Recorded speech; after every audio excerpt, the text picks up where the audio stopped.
Welcome to another episode of Bright Insights, the podcast that leads you to less stress and more success. Here's your host, Paul Bright.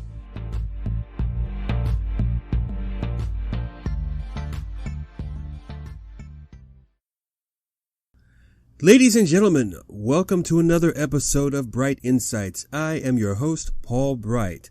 Today's episode, U is for unique.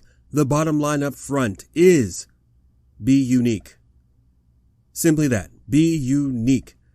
I went to a small undergrad college in North Carolina, University of North Carolina at Pembroke. It was a state school, but in the middle of a very rural county. It had some distinct advantages of having small classes taught by highly qualified PhD and very experienced teachers, adjunct facilitators. You got that nice one-on-one conversation you wanted to have with your professors instead of having to speak to less experienced folks in a class of 200 or 300. What made this school stand out to me wasn't just that teacher to student ratio, it was the students themselves. We all had our own personalities. There were a few I went to school with that I knew in high school. I was a military brat, so I didn't grow up with folks from, birth until graduation. Some folks I'd met maybe 2 or 3 years before we went off to college. But we found other students that were very similar to us. There were some people from out of state. There were people from out of the country. We had a small population of Japanese students that were there that we made friends with. It was really cool.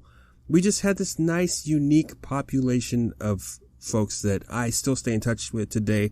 I do remember one classmate, her name was Sonja, but she spelled it with a J. And so anytime she wanted to introduce herself, it was, "Hi, I'm Sonja with a J." And it's funny because 25 years later, I still remember that. And as a leader, you have to find a way to stand out amongst not just your competition, but everyone. Everyone. You don't have to be cray-cray. You don't have to be crazy. You don't have to pull stunts. You don't have to, but you don't have to do anything that's just so ridiculous just to get attention.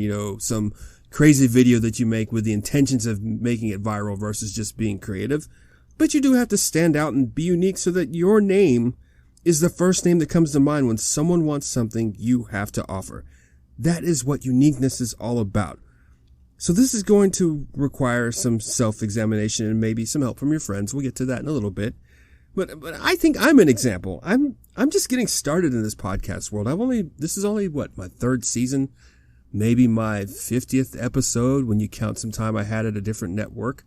I'm building up a brand so that one day this is all I do is not just podcasting, but consulting, teaching courses, advising, getting flown to speak at places and to teach new leaders how to learn with less stress and more success so they don't feel so overwhelmed and intimidated by all these giant leadership programs. They can just learn to look within themselves, and I help pull that out.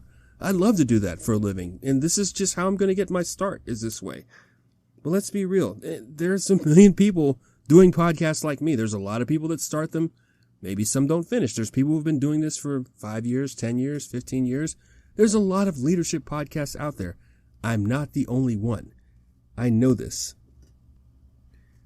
Yet, I don't know too many people that have the same background as me. I was a jet engine mechanic that became a therapist. And then went on to get an organizational leadership degree. I was a military brat.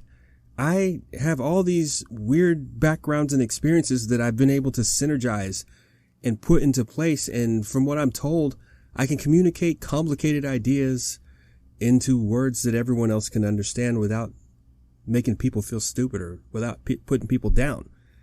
I know these are things that I can work with.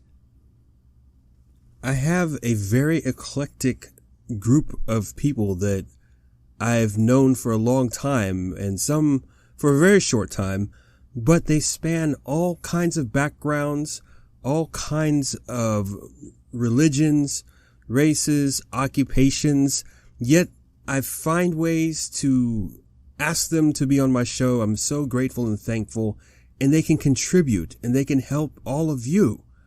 All because of my unique past, all because of the way I've been able to put it together, all because of how I can see what they know that can help you all become great leaders with less stress and more success.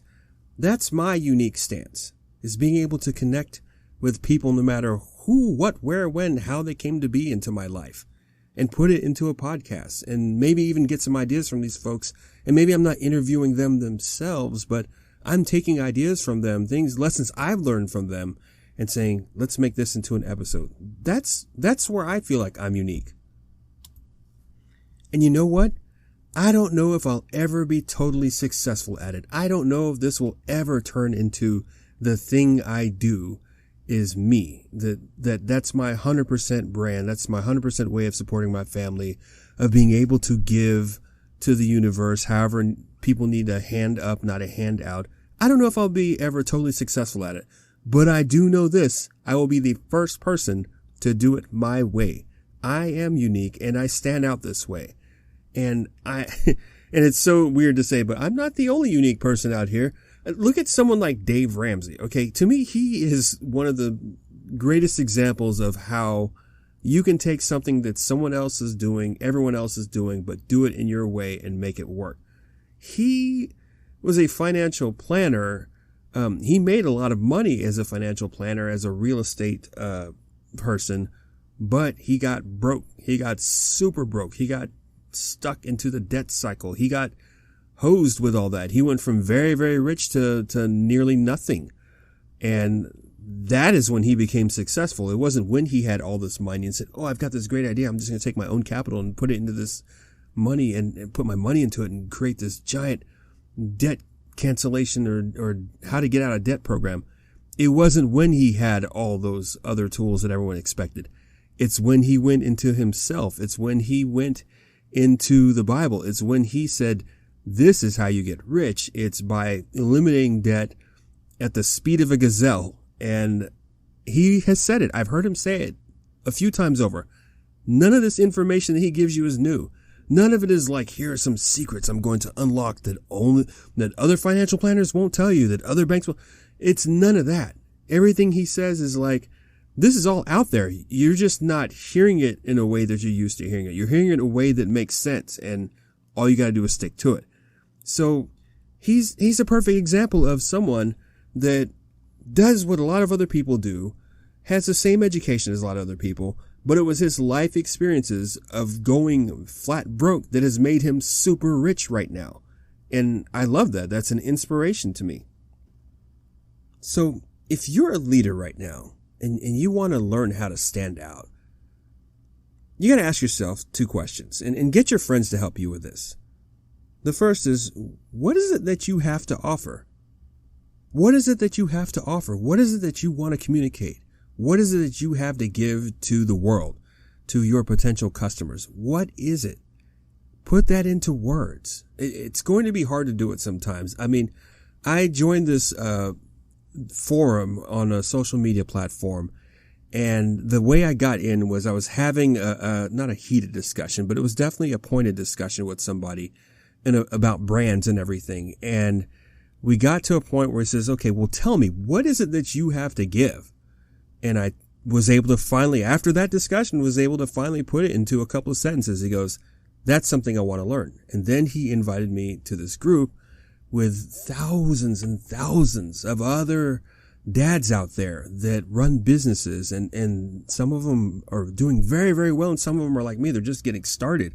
But it's quite a nice place to go, because you do find these people that are unique. You do find other folks that have information to give you.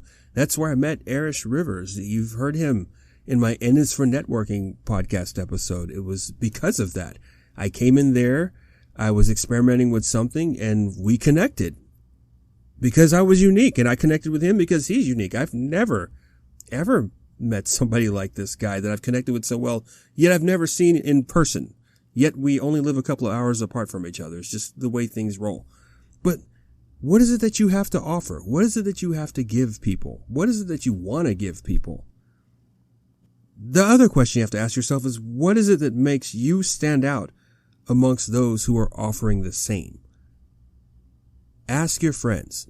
Ask yourself, sure, but ask your friends. Ask the people who know you the best. Even ask people that maybe you're not necessarily their friend, but you've known them a very long time and vice versa. And they can say, you know what, this one thing about you I've always noticed is this.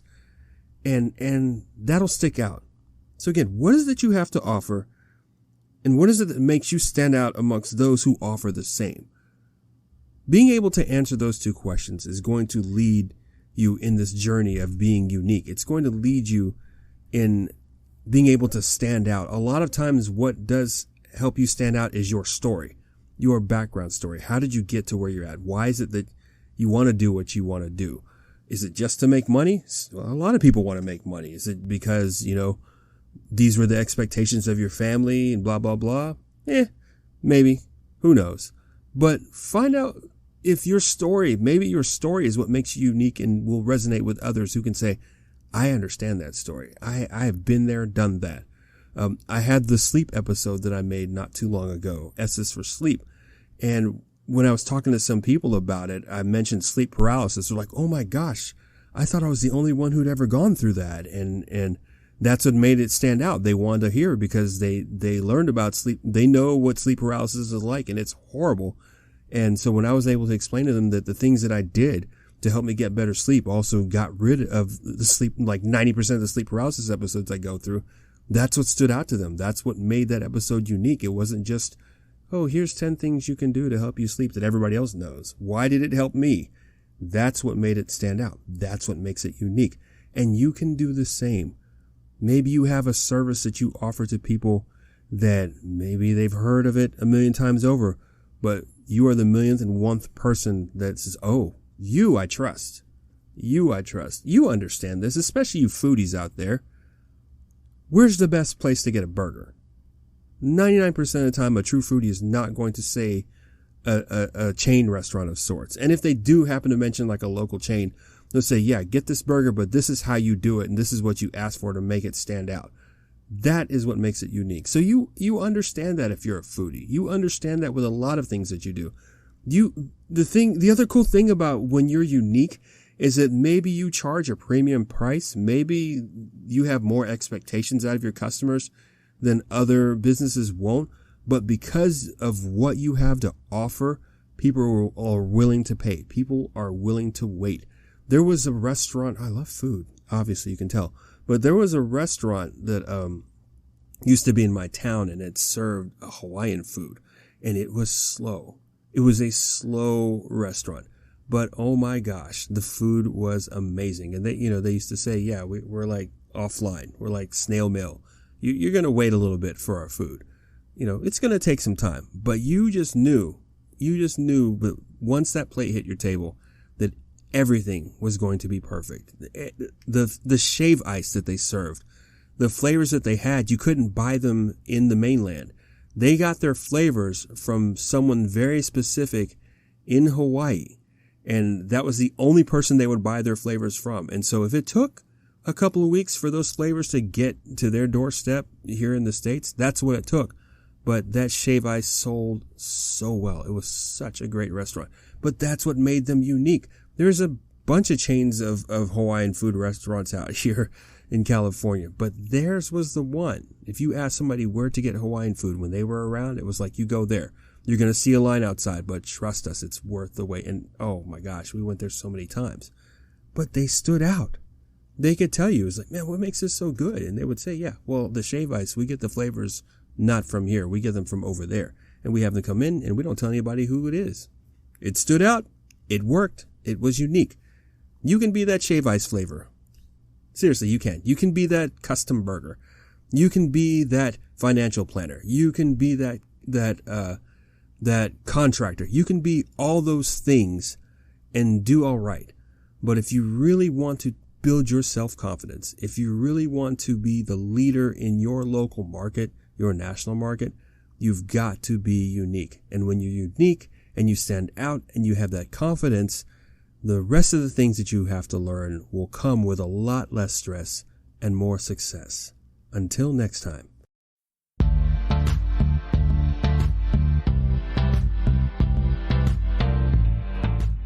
Thank you for listening to another episode of Bright Insights. For more information on how to have less stress and more success, Visit brightinsightsmedia.com.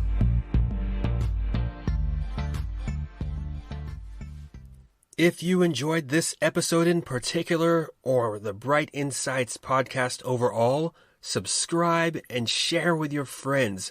That gives us a little more visibility. And with that, we can all have less stress and more success. Tramp Loop Media.